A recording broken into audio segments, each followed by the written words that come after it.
बोले श्री गणेश भगवान की जय। बोले पवन सुत हनुमान की जय। बोले श्री कृष्ण कन्हैया लाल की जय। बोले अम्बे मात की जय। बोले राजा रामचंद्र दरबार की जय। बोले श्री लक्ष्मी नारायण भगवान की जय। बोले उमापति महादेव की जय। बोले गायत्री माता की जय। बोले शारदा मैया की जय। आप सभी मेरे प्यारे भाई बहन और दोस्तों का हमारे YouTube चैनल पर आप सभी का स्वागत है। आप लोग कैसे हैं? मैं भगवान से प्रार्थना करता हूं कि आप सभी लोग अच्छे से रहें और भगवान सब आपको आशीर्वाद प्रदान करे और सबके घर में खुशहाली, सबको सुखी रखें, सबको स्वस्थ रखें। मैं यही प्रभु श्री हरि नारायण से प्रार्थना करता हूँ कि आप लोग हमेशा सकुशल रहें। और बड़ों को मेरा प्रणाम। जय श्री राम, जय श्री कृष्ण। और छोटों को शुभ आशीष। आज हम श्रीमद् भागवत प्रथम स्कंद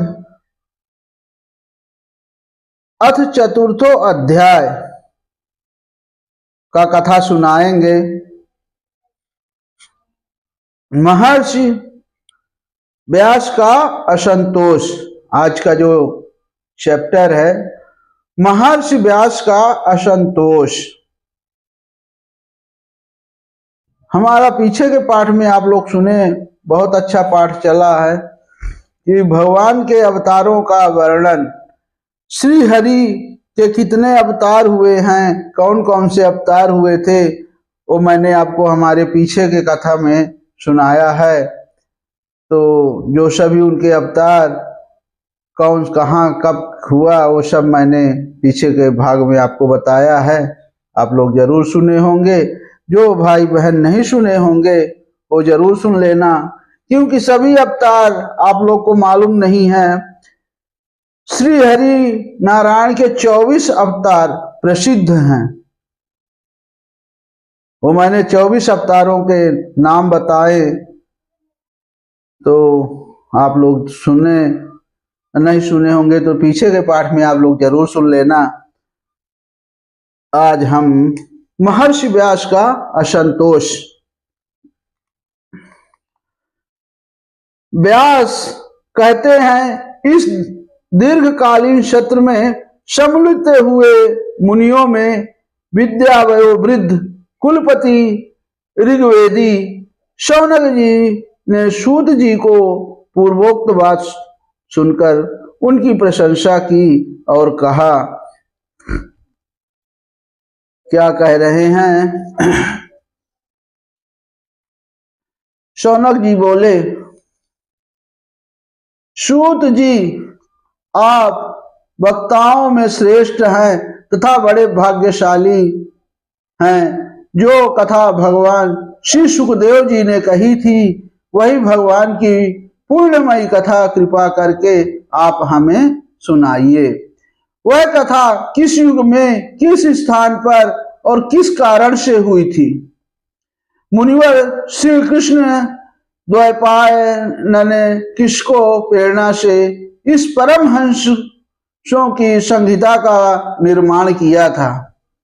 उनके पुत्र सुखदेव जी बड़े योगी, समदर्शी, भेदभाव रहित, संसार निद्रा से जगे एवं निरंतर एकमात्र परमात्मा ही स्थिर रहते हैं। वे छिपे रहने के कारण मूढ़ से प्रतीत होते हैं।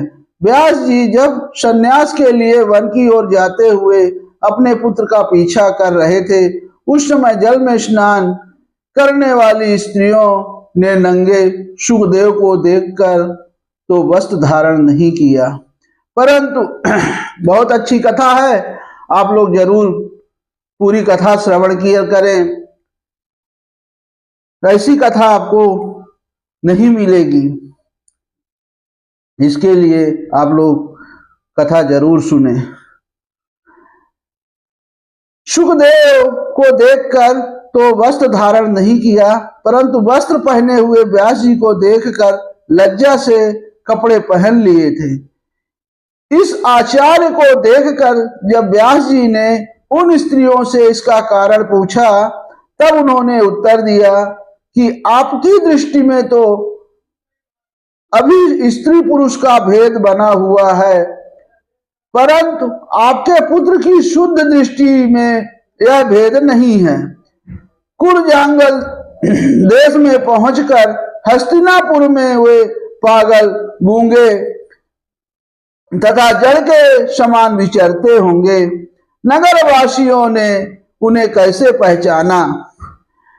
पांडव नंदन राजर्षि परीक्षित का इन मौनी सुखदेव जी के साथ संवाद कैसे हुआ, जिससे वह भागवत संहिता कही गई है। महाभाग श्री सुखदेव जी तो गृहस्थों के घरों को तीर्थ स्वरूप बना देने के लिए उतने ही देर उनके दरवाजे पर रहते हैं जितनी देर में एक गाय दुही जाती है। सूत जी, हमने सुना है कि अभिमन्यु नंदन परीक्षित भगवान के बड़े प्रेमी भक्त थे। उनके अत्यंत आश्चर्यमय जन्म और कर्मों का भी वर्णन कीजिए। वे तो पांडव वंश के गौरव बढ़ाने वाले सम्राट थे। वे भला किस कारण से साम्राज्य लक्ष्मी का परित्याग करके गंगा तट पर मृत्यु पर्यंत अनशन का व्रत लेकर बैठे थे? अब शत्रुघ्न अपने भले के लिए बहुत सा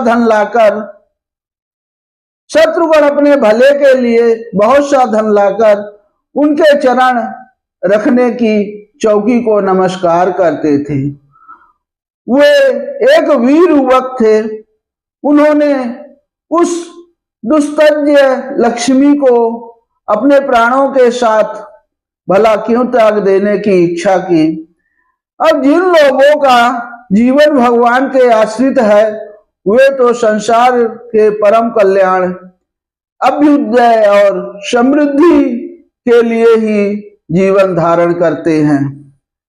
उसमें उनका अपना कोई स्वार्थ नहीं होता। उनका शरीर तो दूसरों के हित के लिए था। उन्होंने विरक्त होकर उस परित्याग को क्यों किया?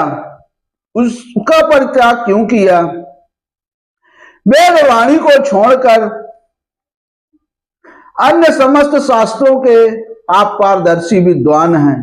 सूत जी, इसलिए इस समय जो कुछ हमने आपसे पूछा है वह सब कृपा करके हमें कहिए।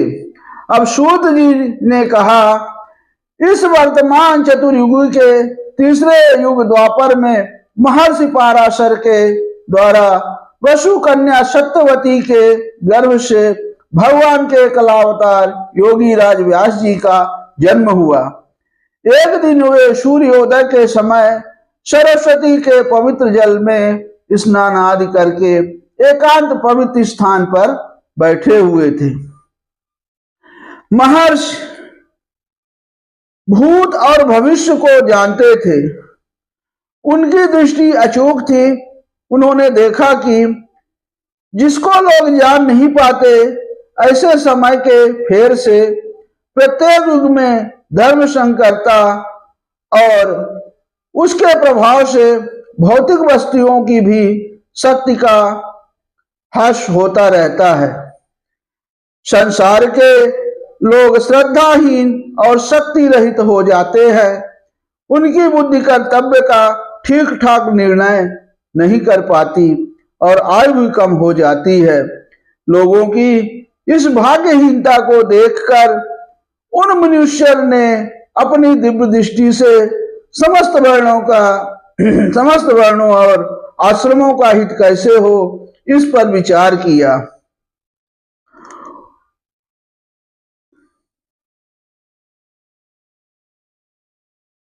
इस पर विचार किया।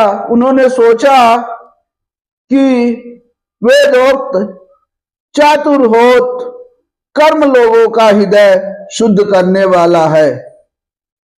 इस दृष्टि से यज्ञों का विस्तार करने के लिए उन्होंने एक ही वेद के 4 विभाग कर दिए। अब व्यास जी के द्वारा ऋग, यजुः, साम और अथर्व इन 4 वेदों का उद्धार पृथक्करण हुआ। इतिहास और पुराणों को 5वां वेद कहा जाता है।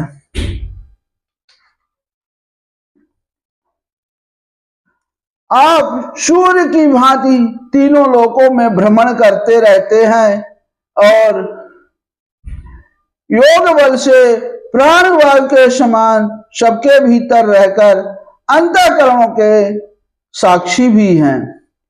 योग अनुष्ठान और नियमों के द्वारा पर ब्रह्मा और शब्द ब्रह्मा दोनों की पूर्ण प्राप्ति कर लेने पर भी मुझ में जो बड़ी कमी है उसे आप कृपा करके बतलाइए। अब नारद जी ने कहा, व्यास जी, आपने भगवान के निर्मल यश का गान प्रायः नहीं किया।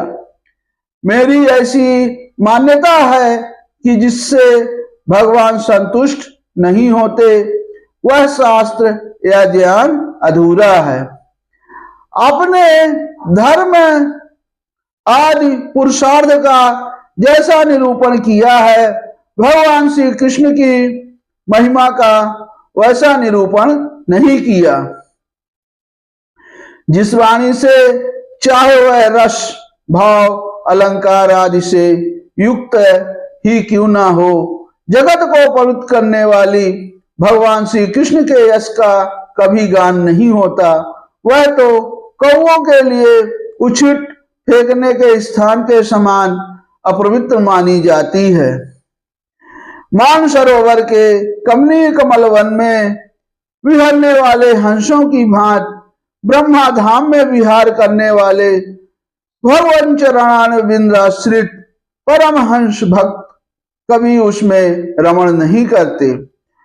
इसके विपरीत जिसमें सुंदर रचना भी नहीं है और जो दूषित शब्दों से युक्त भी है, परंतु जिसका प्रत्येक श्लोक भगवान के सुयश सूचक नामों से युक्त है, वह वाणी लोगों के सारे पापों का नाश कर देती है। क्योंकि सत्पुरुष ऐसी ही वाणी का श्रवण, गान और कीर्तन किया करते हैं। वह निर्मल ज्ञान भी है जो मोक्ष की प्राप्ति का साक्षात साधन है। यदि भगवान की भक्ति से रहित हो तो उसकी उतनी शोभा नहीं होती।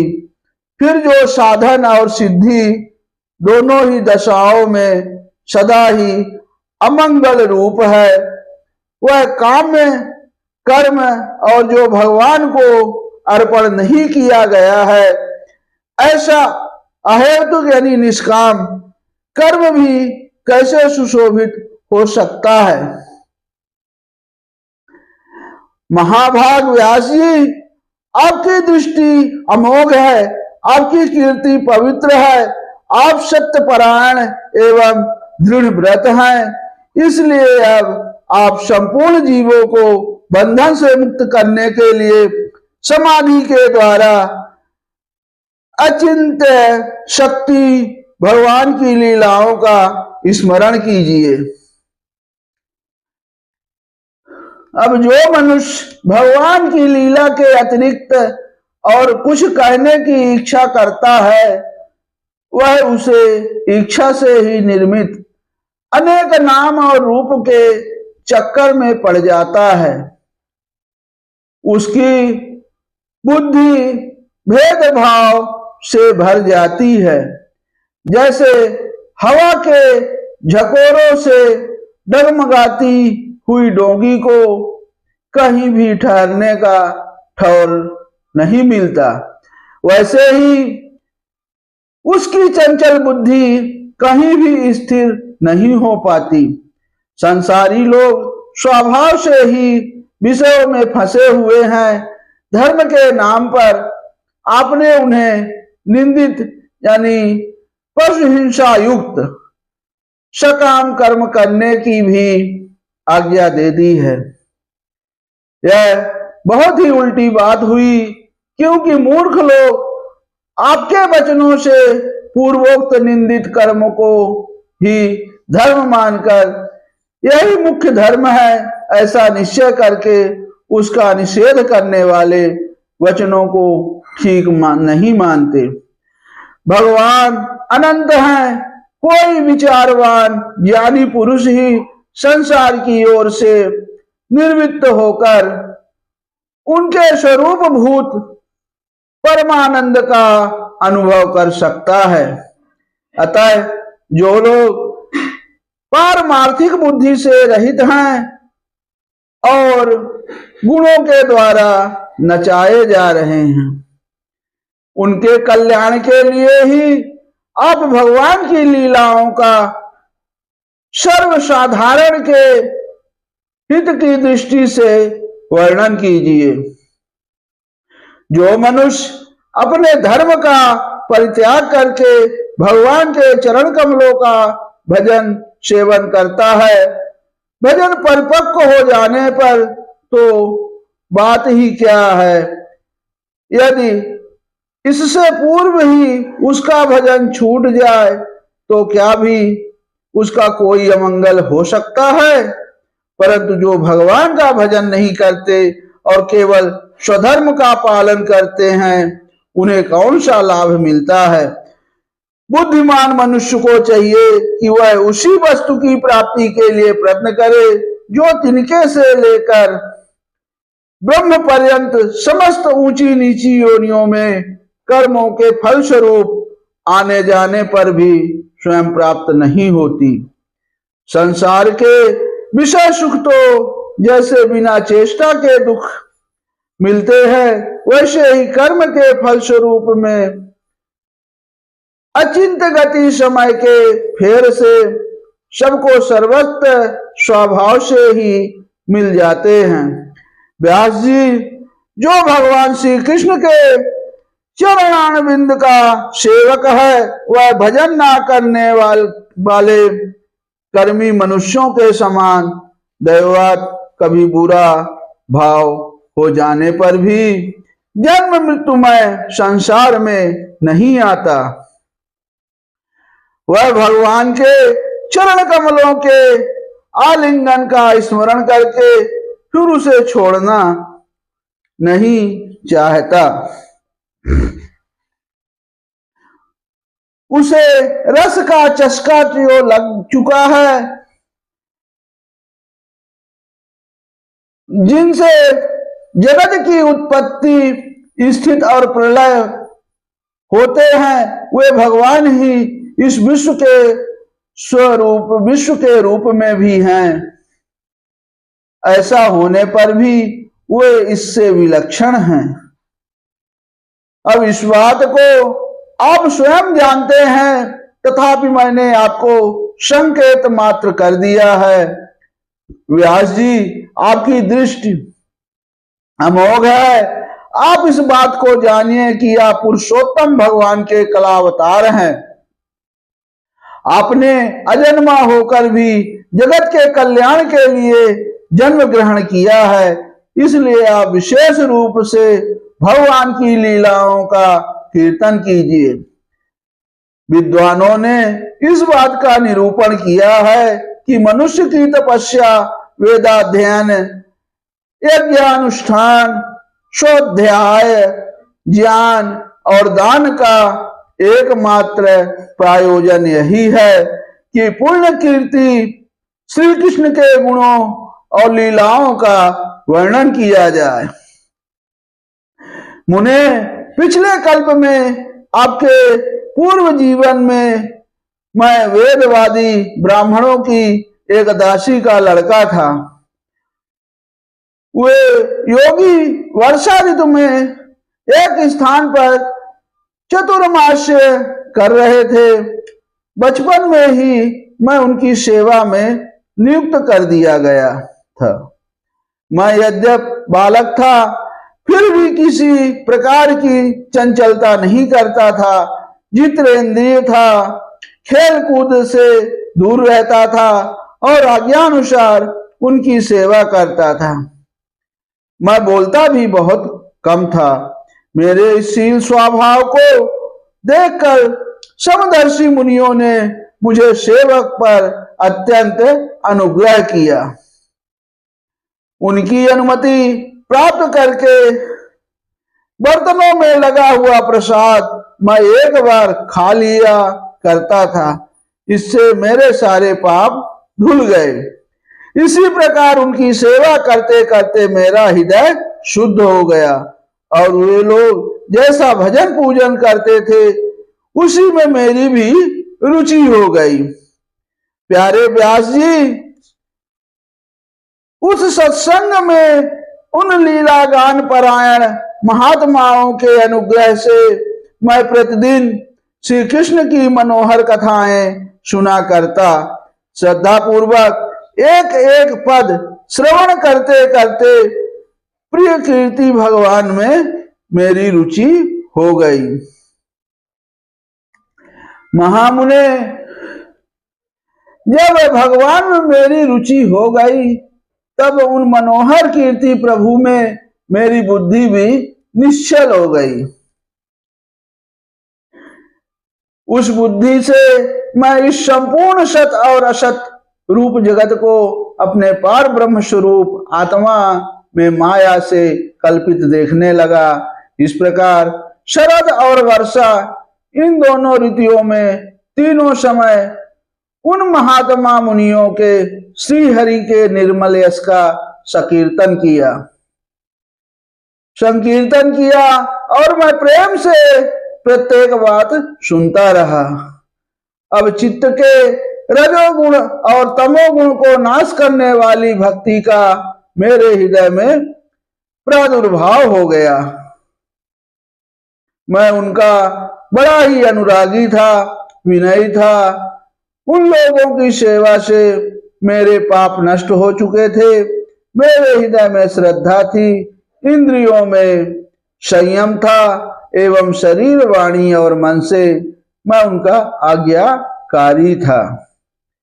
उन दीन वत्सल महात्माओं ने जाते समय कृपा करके मुझे उस गुह्यतम ज्ञान का उपदेश किया, जिसका उपदेश स्वयं भगवान ने अपने श्री मुख से किया था। उस उपदेश से ही जगत के निर्माता भगवान श्री कृष्ण की माया के प्रभाव को मैं जान सका, जिसके जान लेने पर उनके परम पद की प्राप्ति हो जाती है।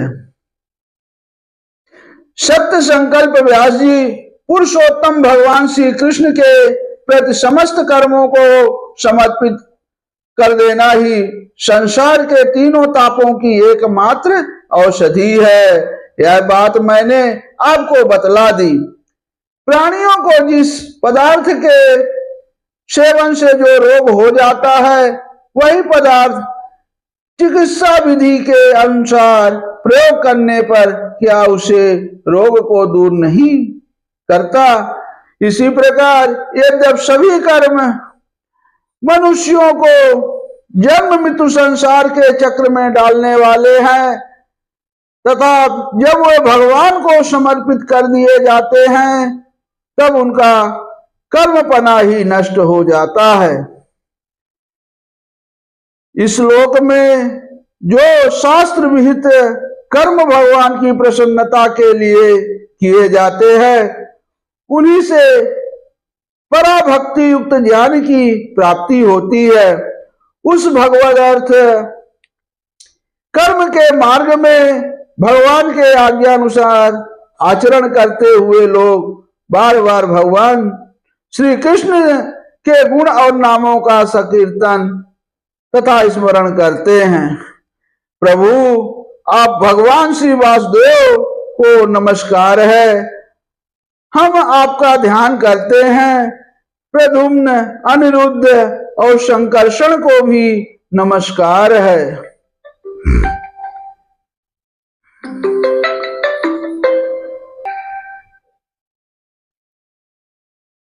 अब इस प्रकार जो पुरुष चतुर्व्यूह की रूपी भगवान मूर्तियों के नाम द्वारा प्राकृत मूर्ति रहित अप्रकृत मंत्र मूर्ति भगवान यज्ञ पुरुष का पूजन करता है, उसी का ज्ञान पूर्ण एवं यथार्थ है।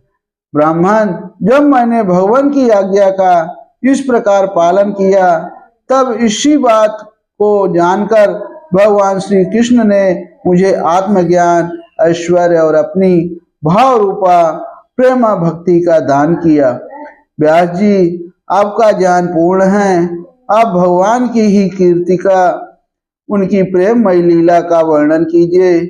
इसी से बड़े बड़े ज्ञानियों को भी जिज्ञासा पूर्ण होती है। जो लोग दुखों के द्वारा बार बार रौंदे जा रहे हैं, उनके दुख की शांति इसी से हो सकती है और कोई उपाय नहीं है।